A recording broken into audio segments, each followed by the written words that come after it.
Health problems involving the ear, nose, and throat affect each of us different in terms of the severity. Luckily for those with persistent complications, Adventist Health Castle offers a range of treatments tailored to each individual. So otolaryngology is a specialty in medicine.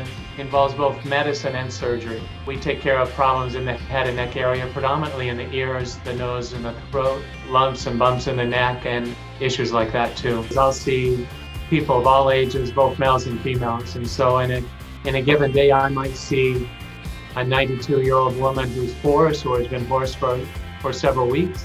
The next patient might be a newborn baby who is having trouble latching on to breastfeed and has tongue tie.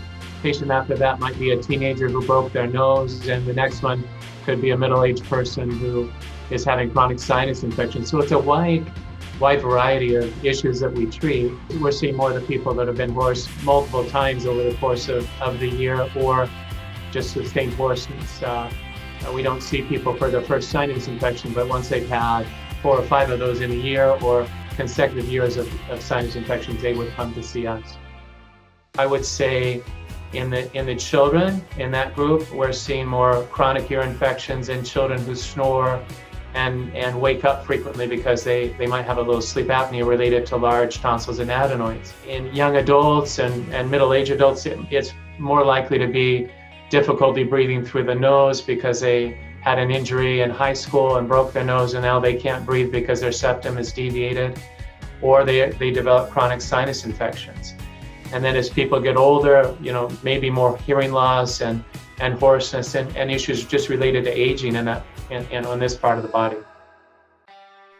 People who have sinus problems may range from someone who has minor symptoms where they're just more bothered with a little facial pain and nasal obstruction, up to someone who might have polyps so severe that they can't even breathe through their nose. And so those people can both be treated here at Castle. The first case, where it's more mild, we might use just a balloon to dilate their sinuses, do some very basic procedures inside of the nose to help them breathe better. Other end of the spectrum, someone who has polyps and in some cases had multiple surgeries or other attempts to treat the problem, they might require more extensive surgery. What with the new technology can still be done very safely and effectively. Many of our patients are referred from their primary care doctor. For more information about the services related to otolaryngology or ENT, you can go to the website adventisthealthcastle.org/ENT.